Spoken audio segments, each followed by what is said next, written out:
अस्सलामुअलैकुम वरहमतुल्लाहि वबरकातुहू। उम्मीद करता हूँ अल्लाह ताला की रहमत के साथ आप सब खैर व आफियत से होंगे। यहाँ पर देखें अपनी स्क्रीन पे, यहाँ पर अक्सर लोग गलत वक्फ़ करते हैं। वक्फ़ करने का क्या तरीक़ेकार है, अब आगे चलते हैं। यहाँ पर देखें अलिफ़ के ऊपर या अलिफ़ के नीचे कौन सी हरकत लगाई जाएगी। अगर आप ये सोच रहे हैं कि तीसरे हरफ के ऊपर पेश है, हमने कायदा पढ़ा था तो अलिफ़ के ऊपर पेश लगाएंगे, तो आपका आंसर बिल्कुल गलत है। अगर आप में से कोई ये सोचता है कि अलिफ़ के नीचे ज़ेर लगाएंगे, तो मुझे बताएं कि तीसरे हरफ के ऊपर तो पेश है, अलिफ़ के ऊपर पेश क्यों नहीं लगाएंगे। इस तरह के बहुत सारे कवानीन और कवाइद जो पारा नंबर 2 के अंदर और 3 के अंदर आते हैं, मुश्किल अल्फाज और मुश्किल मुकामात जहाँ पर वक्फ़ करना मुश्किल है, और ऐसे कवाइद जिनका सीखना हमारे लिए बहुत ज़रूरी है, आज की वीडियो में हम वही देखेंगे। चलते हैं अपनी स्क्रीन पे। यहाँ पर देखें वक्फ़ करने का क्या तरीक़ेकार है। आप इसको कैसे पढ़ेंगे, यतहुर्न, नून की आवाज़ आपने मेंशन करनी है, हल्का सा नून आपने ज़ाहिर करना है। यतहुर्न, यतहुर्न, क्लियर हो गया। अब चलते हैं आगे। यहाँ पर देखें अपनी स्क्रीन पे, यहाँ पर भी मैंने देखा है अक्सर लोग इसको गलत ही पढ़ते हैं। यहाँ पर वक्फ़ करने का क्या तरीक़ेकार है, सदक़ती यतबउहा अज़ा, ज़ाल के ऊपर 2 ज़बर हैं। जब भी 2 ज़बर के ऊपर वक्फ़ होता है तो एक ज़बर को ख़त्म कर देते हैं और दूसरी ज़बर को हमने पढ़ना होता है, और जो दूसरी ज़बर आप पढ़ते हैं उसको एक अलिफ तक लंबा भी करना होता है। वक्फ़ कैसे होगा, यतबउहा अज़ा, अज़ा, इस तरह से वक्फ़ किया जाएगा। अब चलते हैं आगे। यहाँ पर देखें अपनी स्क्रीन पे, वब्तिग़ा तअवीलिह, अब यहाँ पर जीम के ऊपर एक तरह से लाइन है, इसको हमने पहले भी पढ़ा था। इसी तरह नीचे आ जाएं, अल्लाह लफ्ज़ के बाद भी यहाँ पर मीम है और मीम के ऊपर एक लाइन की तरह का सिंबल है। मैंने आपको बताया था जब भी ये लाइन वाला सिंबल आ जाए, आपने कुरान पाक के उस पेज के लेफ़्ट साइड पे या फिर राइट साइड पे देखना होता है क्या लिखा है। चलते हैं इसको देखते हैं क्या लिखा है। यहाँ पर देखें क्या लिखा है, वक्फ़ुन नबी सल्लल्लाहु अलैहि वसल्लम, ठीक है। इसी तरह नीचे क्या लिखा है, वक्फ़ लाजिम और वक्फ़ मुनज़्ज़ल। अब ऊपर जो वक्फ़ किया जा रहा है तअवीली, इसका मतलब है नबी अलैहिस्सलातु वस्सलाम ने इस मुकाम के ऊपर वक्फ़ किया था, तो आपने भी वक्फ़ करना है। क्लियर है। इसी तरह नीचे देखें, अल्लाह लफ्ज़ के बाद मीम है, मीम का मतलब है वक्फ़ लाजिम, यानी कि यहाँ पर वक्फ़ लाजमन किया जाएगा। और दूसरा है वक्फ़ मुनज़्ज़ल।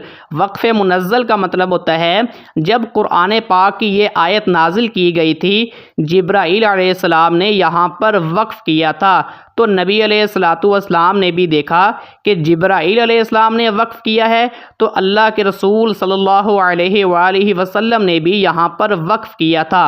क्लियर हो गया है, इसको समझना बहुत ज़रूरी था। अब चलते हैं आगे। यहाँ पर देखें अपनी स्क्रीन पे, यहाँ पर वक्फ़ करने का क्या तरीक़ेकार है। आपने या की आवाज़ को हल्का सा मेंशन करना है, ज़ाहिर करना है। इसको कैसे पढ़ेंगे, मिनल हदी, मिनल हदी, मिनल हदी, इस तरह से वक्फ़ किया जाएगा। अब चलते हैं आगे। यहाँ पर देखें अपनी स्क्रीन पे, वयबसुतु, स्वाद के ऊपर छोटी सी सीन लिखी गई है। पूरे कुरान पाक में ऐसे 4 मुकामात हैं कि स्वाद के ऊपर सीन लिखी जाती है। ऐसे मुकामात पर आप स्वाद पढ़ेंगे या फिर सीन पढ़ेंगे। अगर आपका आंसर ये है कि ऐसे मुकामात पर स्वाद को पढ़ा जाता है, आप गलत कहते हैं। और अगर आपका आंसर ये है ऐसे मुकामात पर सीन को पढ़ना है, फिर भी आप गलत कहते हैं। इसका आंसर क्या है, चलते हैं अपनी स्क्रीन पे। देखें, आप अपनी मर्ज़ी से स्वाद या सीन को नहीं पढ़ सकते। सूरतुल आराफ के अंदर और सूरतुल बकरा के अंदर जो मुकामात हैं वहाँ पर आपने सीन पढ़ना है, और सूरह गाशिया में जो मुकाम आएगा वहाँ पर आपने स्वाद को पढ़ना है। लेकिन जो फोर्थ मुकामात है सूरत तूर की आयत नंबर 37 में, वहाँ पर आपको ऑप्शन दी जाती है जो मर्ज़ी आप पढ़ें, चाहे स्वाद के साथ पढ़ें चाहे सीन के साथ पढ़ें। इसकी क्या रीज़न है, वहाँ पर सीन क्यों पढ़ना है और स्वाद क्यों पढ़ना है, इसकी रीज़न क्या है? देखिए, मैंने एक वीडियो अपलोड की थी इसी टॉपिक के ऊपर, उसमें मैंने रीज़न को मेंशन किया था। आप लोग उस वीडियो को देख लें, आपको अच्छे से समझ आ जाएगी। अब चलते हैं आगे। यहाँ पर देखें अपनी स्क्रीन पे, अगर आपने पिछली आयत पर वक्फ कर लिया है बिकलिमतिम मिन, ठीक है।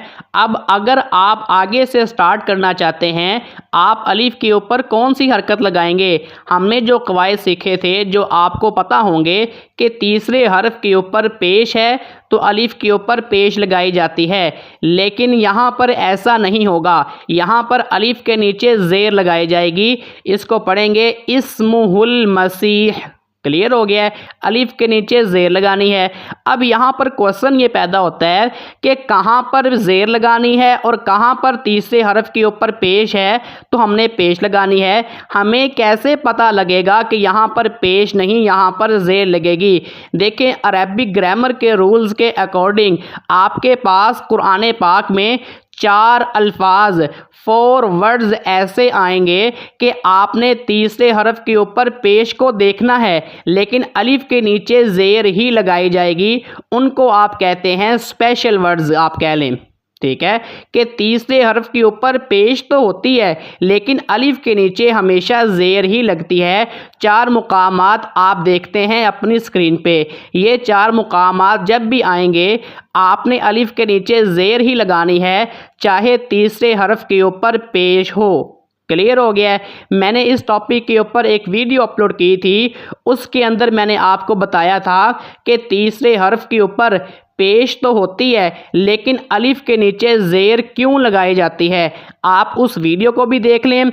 उस वीडियो के अंदर भी मैंने कुछ अल्फाज ऐसे आपको बताए थे जिनको ख़ास किया जाता है, यानी कि उन अल्फाज पर भी अलिफ के नीचे ज़ेर लगाई जाती है, और ये जो 4 अल्फाज हैं यहाँ पर भी अलिफ के नीचे ज़ेर ही लगाई जाएगी। मैंने आपको डिटेल्स के अंदर जवाब दिया है उस वीडियो में, आप उसको लाजमी देख लें।